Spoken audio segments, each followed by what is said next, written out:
ചേട്ടാ മലപ്പുറത്തു നിന്ന് വരുന്നൊരു കേസ്. ആ കേസിനെ പറ്റി പറയുകയാണെങ്കിൽ സാമൂഹ്യ മാധ്യമങ്ങളുടെ ഒരു കടന്നുകയറ്റം.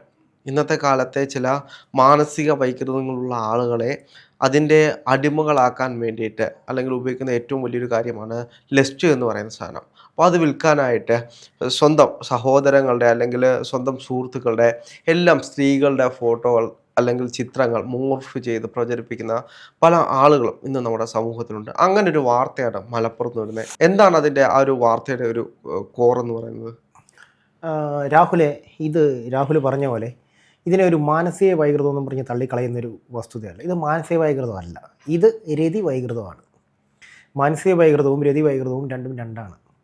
ഫാൻറ്റസി എന്ന് നമ്മൾ പറയുന്ന ചില കാര്യങ്ങളുണ്ട്. ഫാൻറ്റസി ചിലർക്ക് പലതരത്തിലുള്ള ഫാൻറ്റസികളുണ്ട്. അത് ഈ സെക്ഷൽ ആയിട്ടുള്ള കാര്യങ്ങളെക്കുറിച്ച് പലതരത്തിലുള്ള ഫാൻറ്റസികൾ, ഒരിക്കലും നടക്കാത്ത ചില കാര്യങ്ങൾ ലൈഫിൽ നടത്തണമെന്ന് ആഗ്രഹിക്കുന്ന ചില വ്യക്തികളുണ്ട്. അത് പലർക്കും പലതരത്തിലാണ്. ഈ ഫാൻറ്റസി എന്ന് പറയുന്നത് നമുക്കറിയാമല്ലോ, ഒരു കാൽപ്പനിക ലോകം, അതാണ് ഫാൻറ്റസി എന്നുകൊണ്ട് ഉദ്ദേശിക്കുന്നത്. അപ്പം ഇത് സെക്സുമായി ബന്ധപ്പെട്ട് വരുമ്പോൾ, ഈ കാൽപ്പനികത സെക്സുമായിട്ട് ബന്ധപ്പെട്ട് വരുമ്പോൾ അത് ഭയങ്കര ഭീകരമായ ഒരു അവസ്ഥയിലേക്ക് മാറുകയാണ്. ഒരു പൈശാചികമായ ഒരു അവസ്ഥയിലേക്ക് ചേഞ്ച് ആകുന്ന ഒരു സിറ്റുവേഷൻ ഉണ്ട്. ഈ കേസിലേക്ക് തന്നെ വരികയാണെന്നുണ്ടെങ്കിൽ നിതിൻ മോഹൻദാസ് എന്ന് പറയുന്ന 25 വയസ്സുള്ള ഒരു യുവാവ്, അവനാണ് ഈ കേസിലെ ഒന്നാം പ്രതി. ചിന്തിക്കുക, 25 വയസ്സ്. ഈ 25 വയസ്സുള്ള യുവാവ് ചെയ്തിട്ടുള്ളതെന്ന് പറഞ്ഞാൽ 5 വയസ്സുള്ള കുട്ടി മുതൽ 40 വയസ്സുള്ള സ്ത്രീകളുടെ വരെ ചിത്രങ്ങൾ, 1000-ഓളം സ്ത്രീകളുടെ ചിത്രങ്ങൾ ഇവൻ സോഷ്യൽ മീഡിയയിൽ നിന്ന് ഡൗൺലോഡ് ചെയ്തതിന് ശേഷം, ഇൻസ്റ്റഗ്രാമിൽ നിന്ന് ഡൗൺലോഡ് ചെയ്തതിന് ശേഷം അത് മോർഫ് ചെയ്ത് നഗ്നമാക്കിയതിന് ശേഷം ഇവൻ്റെ തന്നെ ടെലിഗ്രാം അക്കൗണ്ടിലൂടെ വിൽപ്പനയ്ക്ക് വെച്ചിരിക്കുകയാണ്. അപ്പോൾ നിതിൻ മോഹൻദാസ് മാത്രമല്ല ഇതിൽ കുറ്റക്കാരനെന്ന് പറയുന്നത്. ഇത്തരം ചിത്രങ്ങൾ വാങ്ങുവാൻ ആളുള്ളത് കൊണ്ടാണ് ഈ പറയുന്ന വിൽപ്പനയ്ക്ക് വയ്ക്കുന്നത്. രാഹുലെ, ചിന്തിക്കണം, ഈ ഇന്നത്തെ ലോകത്തിൻ്റെ പോക്ക് എങ്ങോട്ടാണെന്നുള്ളത് നമ്മൾ വളരെയധികം ഗൗരവകരമായി ചിന്തിക്കേണ്ടത്. ഇന്ന് പണം കണ്ടെത്താൻ കഴിയുന്ന ഏറ്റവും വലിയ മാർഗമായിട്ട് ലിസ്റ്റിനെ ഉപയോഗിക്കുന്ന ആളുകളാണ് കൂടുതലുള്ളത്. ഇപ്പോൾ നമ്മൾ ഇൻസ്റ്റാഗ്രാം എടുത്തു കഴിഞ്ഞാൽ ഇന്ന് സബ്സ്ക്രിപ്ഷനുകളുടെ കാലഘട്ടമാണ്. ഇപ്പോൾ ഓരോ ആളുകൾക്കും പുതിയ പുതിയ സബ്സ്ക്രൈബേഴ്സിനെ കിട്ടാൻ വേണ്ടിയിട്ട് അവർ പലതരത്തിലുള്ള അക്കൗണ്ടുകൾ രൂപപ്പെടുത്തുന്നുണ്ട്. അപ്പോൾ അതിൽ നിന്ന് പുരുഷന്മാർ പറയുന്നത് ഞങ്ങളെ എന്തിനാണ് പുരുഷന്മാരായിട്ട് വളർത്തിയത് എന്ന് പറഞ്ഞ് ഒരുപാട് ട്രോളുകൾ അല്ലെങ്കിൽ അത്തരത്തിൽ കളിയാക്കുന്ന രീതിയിൽ ഇടുന്നുണ്ട്. അപ്പോൾ ഇതിനെ തന്നെ ഇത്തരത്തിൽ സബ്സ്ക്രിപ്ഷൻ അക്കൗണ്ടുകളെ തന്നെ ട്രോളി ഒരുപാട് സ്ത്രീകളും വരുന്നുണ്ട്. പക്ഷെ ഇതെല്ലാം ഇന്ന് സാമൂഹ്യ മാധ്യമങ്ങളുടെ പൈസ സമ്പാദിക്കാൻ വേണ്ടി. അപ്പോൾ സബ്സ്ക്രിപ്ഷൻ എടുത്തു കഴിഞ്ഞാൽ അതിലൊന്നും കാണില്ല. അപ്പോൾ ചെറിയ ചെറിയ പ്രദർശനങ്ങൾ, ഇന്നത്തെ കാലത്തെ സോഷ്യൽ മീഡിയ ഉപയോഗം വന്നതിന് ശേഷമാണ് സ്ത്രീകളുടെ വസ്ത്രം കുറഞ്ഞത് എന്ന് പറഞ്ഞ് ആക്ഷേപം ഉന്നയിക്കുന്ന ഒരുപാട് ആളുകളുണ്ട്. പക്ഷെ അതിനൊക്കെ അപ്പുറത്തേക്ക് നമ്മൾ മനസ്സിലാക്കേണ്ടത്, ഇത്തരത്തിൽ ഒരാൾ അത് അവരുടെ ഇഷ്ടമാണ്. അപ്പോൾ അവരെന്ത് ഇൻസ്റ്റാഗ്രാമിൽ പോസ്റ്റ് ചെയ്യണോ, അവരെന്ത് വസ്ത്രം ധരിക്കണോ, അത് അവരുടെ ഇഷ്ടമാണ്. പക്ഷേ ഇതിനെയെല്ലാം മറ്റൊരു രീതിയിൽ അവരുടെ പോലും അനുവാദമില്ലാതെ അവരുടെ ഫോട്ടോകൾ ഇൻസ്റ്റാഗ്രാമിൽ നിന്നും ഫേസ്ബുക്കിൽ നിന്നും ഡൗൺലോഡ് ചെയ്തെടുത്തതിന് ശേഷം മോർഫ് ചെയ്ത് മറ്റൊരു രീതിയിൽ പ്രചരിപ്പിക്കുക എന്ന് പറഞ്ഞു കഴിഞ്ഞാൽ അത് ക്രിമിനൽ കുറ്റമാണ്. അപ്പോൾ അങ്ങനെയുള്ളവരെ ആ സ്ത്രീകൾ അങ്ങനെ ചെയ്യുന്നത് കൊണ്ടല്ലേ ഇവരും അങ്ങനെ ചെയ്യുന്നത് എന്ന് പറഞ്ഞ് മാറ്റി നിർത്താനൊന്നും കഴിയില്ല.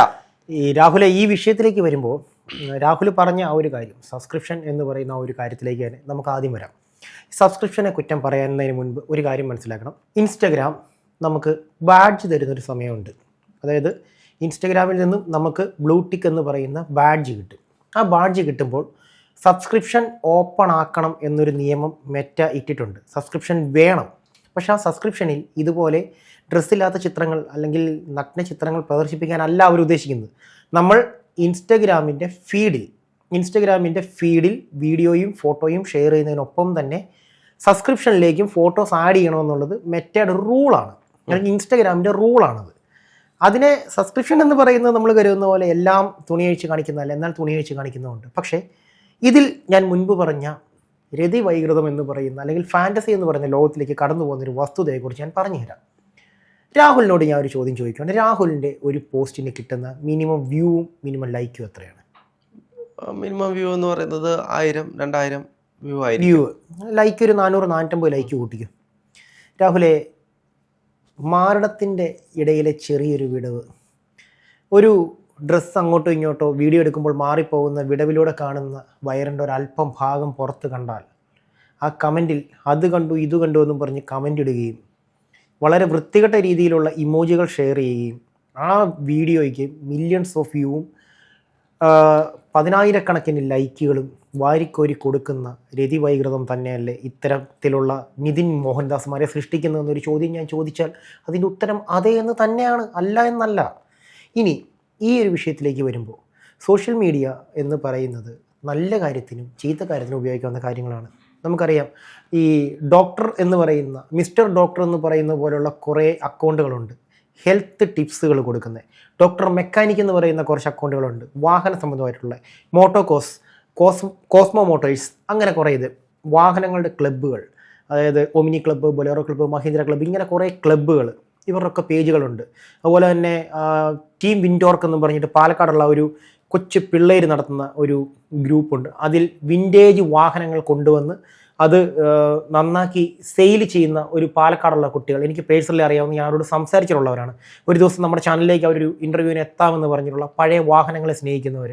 പിന്നെ തൃശ്ശൂർ ബേസ് ചെയ്തിട്ടുള്ള ഒരു പയ്യൻ, അവൻ ഇലക്ട്രിക് വണ്ടികൾ, അതായത് ഓലയുടെ ഇലക്ട്രിക് വണ്ടികൾക്ക് സർവീസ് കിട്ടാതെ വരുന്ന സാഹചര്യത്തിൽ ഓലയുടെ വണ്ടികളെ സർവീസ് ചെയ്ത് അവൻ്റെ ആ കമ്പനിയുടെ പേര് അവർക്ക് ബാഡ്ജ് ചെയ്യാൻ സമ്മതിക്കുകയാണെന്നുണ്ടെങ്കിൽ ലൈഫ് ടൈം സർവീസ് കൊടുക്കാമെന്നും പറഞ്ഞ് നിൽക്കുന്ന ഒരു പയ്യൻ. അതുപോലെ തന്നെ അവൻ ഇതുപോലെ തന്നെ വിൻറ്റേജ് സ്കൂട്ടറുകൾ കൊണ്ടുവന്ന് റീസ്റ്റോർ ചെയ്യുന്നു. പിന്നെ നമ്മുടെ കൊട്ടാരക്കരയുള്ള മറ്റേ ബൈക്ക് റീസ്റ്റോറേഷൻ ടീംസ് അറിയാമല്ലോ, അങ്ങനെ ഒരുപാട് അക്കൗണ്ടുകളുണ്ട്. പിന്നെ നല്ല ഹെൽത്ത് ടിപ്സുകൾ കൊടുക്കുന്ന ഒരുപാട് ഇൻസ്റ്റാഗ്രാം പേജുകളുണ്ട്. നല്ല നല്ല ഫൺ വീഡിയോസ് ചെയ്യുന്ന ടീമുകളുണ്ട്. നമുക്കറിയാം, പാൻഡ്യൻ ബ്രാഞ്ച് പോലെയുള്ള, നമ്മുടെ കുഡോസ് മീഡിയ പോലെയുള്ള, ഹാഷിറിനെ പോലെയുള്ള, ഇപ്പോൾ മലയാള സിനിമയിലേക്ക് നടന്നു കയറിയ ഹാഷിറിനെ പോലെയുള്ളവർ നല്ല കണ്ടന്റ് ചെയ്യുന്ന കുട്ടികളുണ്ട്. അവർക്കൊക്കെ കിട്ടുന്നതിൻ്റെ ഇരട്ടി ലൈക്കുകളാണ് ഈ പറയുന്ന ഈ വസ്ത്രം ഒരല്പം മാറി വീഡിയോ ചെയ്യുന്ന സ്ത്രീകൾക്കും കുട്ടികൾക്കും ഒക്കെ ലഭിക്കുന്ന ആ ഒരു ഇത്. ഇനി ഈ നിതിൻ മോഹൻദാസ് ചെയ്ത കാര്യത്തിലേക്ക് കടന്നു വരുമ്പോൾ ഞാൻ പറഞ്ഞു, ഈ വസ്ത്രം അല്പം മാറിക്കിടക്കുന്നതൊക്കെ കണ്ട് ലൈക്ക് കിട്ടുന്ന കാര്യങ്ങളൊക്കെ പറഞ്ഞ് അതൊരു സൈഡിലേക്ക് നമ്മൾ മാറ്റി നിർത്തി നിതിൻ മോഹൻദാസിൻ്റെ വിഷയത്തിലേക്ക് വന്നു കഴിഞ്ഞാൽ, രാഹുലെ, ഈ വിഷയം ഏറ്റവും കൂടുതൽ തീവ്രമാകുന്ന എവിടെയാണെന്ന് ചോദിച്ചു കഴിഞ്ഞാൽ ഈ 5 വയസ്സ് മുതൽ 40 വയസ്സ് വരെയുള്ള കുട്ടികളുടെ ചിത്രം ഇവൻ പ്രദർശിപ്പിച്ചിരിക്കുന്നു എന്ന് പറയുന്നിടത്ത് ഇത് എല്ലാം തന്നെ ഇവനുമായി ഏതെങ്കിലും ഒരു വിധത്തിൽ ബന്ധമുള്ളവരാണ്.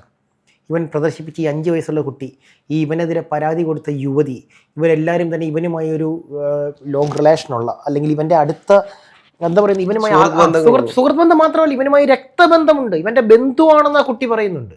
ആ ഒരു അവൻ്റെ സഹോദരിയാണ്. സ്വന്തം സഹോദരിയുടെ ചിത്രം ഡൗൺലോഡ് ചെയ്ത് അതിൽ നിന്ന് വസ്ത്രം റിമൂവ് ചെയ്ത് അത് വിൽപ്പനയ്ക്ക് വയ്ക്കുന്ന മാനസികാവസ്ഥ. ഇപ്പം നമുക്കറിയാം, ഒരുപാട് സൈറ്റുകൾക്കുള്ളിൽ നമുക്ക് ഈ പരസ്യങ്ങൾ പോലും ചില സമയത്ത് കയറി വരുന്നതാണ്. വസ്ത്രം റിമൂവ് ചെയ്യുന്ന ആപ്ലിക്കേഷനുകൾ, ₹1 ചിലവില്ലാതെ അതിലേക്ക് പിക്ക് ആഡ് ചെയ്ത് കഴിഞ്ഞാൽ ആ ചിത്രത്തിൽ നിന്ന് ഡ്രസ്സുകൾ റിമൂവ് ചെയ്ത് കൊടുക്കുന്നു. അപ്പം ഞാൻ ചോദിക്കട്ടെ, ഇപ്പോൾ ഈ ഇന്നത്തെ സമൂഹത്തിലെ യുവത്വത്തിനോടാണ് ഞാൻ ചോദിക്കുന്നത്. നമ്മളും ഈ പ്രായമൊക്കെ കഴിഞ്ഞ് വന്നതാണ് എന്ന് വെച്ചാൽ നമ്മളെല്ലാവരും എന്താ പറയുന്നത്, ദേവന്മാരാണെന്നോ അല്ലെങ്കിൽ നമ്മളിൽ അസുരഗുണം ഇല്ലെന്നോ അല്ല. ഇങ്ങനെയുള്ള വീഡിയോകൾ കാണേണ്ട പ്രായത്തിൽ ഈ വാഴയിലൊക്കെ പറയുന്ന പോലെ നമ്മളും കണ്ടിട്ടൊക്കെ ഉണ്ട്. പക്ഷേ ഒരിക്കലും നമ്മൾ നമ്മുടെ അയൽക്കാരെയോ അല്ലെങ്കിൽ നമ്മുടെ സഹോദരങ്ങളെയോ അത്തരത്തിലുള്ള കണ്ണുകൾ കൊണ്ട് കാണാൻ ശ്രമിച്ചിട്ടില്ല, കണ്ടിട്ടില്ല. നമുക്കറിയാം അമ്മ എന്ത്, പെങ്ങൾ എന്തെന്നറിയാം.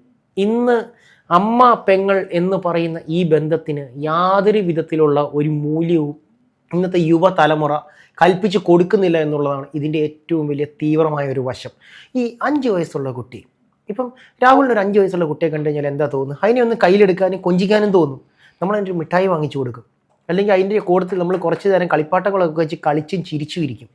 ഈ 5 വയസ്സുള്ള കുട്ടിയുടെ വസ്ത്രം റിമൂവ് ചെയ്ത് ഇവൻ വിൽപ്പനയ്ക്ക് വെക്കുമ്പോൾ ചിന്തിക്കണം, ആ ചിത്രം വാങ്ങാൻ അതേ മാനസികാവസ്ഥയിലുള്ള ആളുകൾ ഈ പറയുന്ന ഓൺലൈനിൽ കാത്തിരിക്കുകയാണ്. ഇവരുടെ ആ ഒരു ചിന്താഗതി നമ്മളൊന്ന് മനസ്സിരുത്തി ചിന്തിക്കണം. ഇപ്പോൾ ഈ ഒരു ചിത്രത്തിൽ നിന്നും എന്താ പറയുക, ആ ചിത്രം കണ്ട് തൻ്റെ ലൈംഗിക സംതൃപ്തി നേടുന്നവൻ നാളെ അവൻ്റെ അടുത്ത് 5 വയസ്സുള്ള കുട്ടിയെ ഒറ്റയ്ക്ക് കിട്ടിക്കഴിഞ്ഞാൽ അതിനെ പിച്ച് ചീന്തില്ല നമുക്ക് ഉറപ്പ് പറയാൻ പറ്റുമോ? ഇത് ചെയ്തവനെ മാത്രം അറസ്റ്റ് ചെയ്താൽ ഈ വിഷയം തീരുമോ? ഇത് വാങ്ങുന്നവരെയും അറസ്റ്റ് ചെയ്യേണ്ടതുണ്ട്. അപ്പോൾ എന്ത് തന്നെയാണെങ്കിലും ഇത്തരത്തിലുള്ള രീതിയിൽ ക്രൈമുകൾ ചെയ്യുന്നത്, അതായത് ഒരാളുടെ ഫോട്ടോ എടുത്തത് മോർഫ് ചെയ്ത് വിടുക എന്ന് വെച്ച് കഴിഞ്ഞാൽ ഒരാളുടെ അനുവാദമില്ലാതെയാണ്.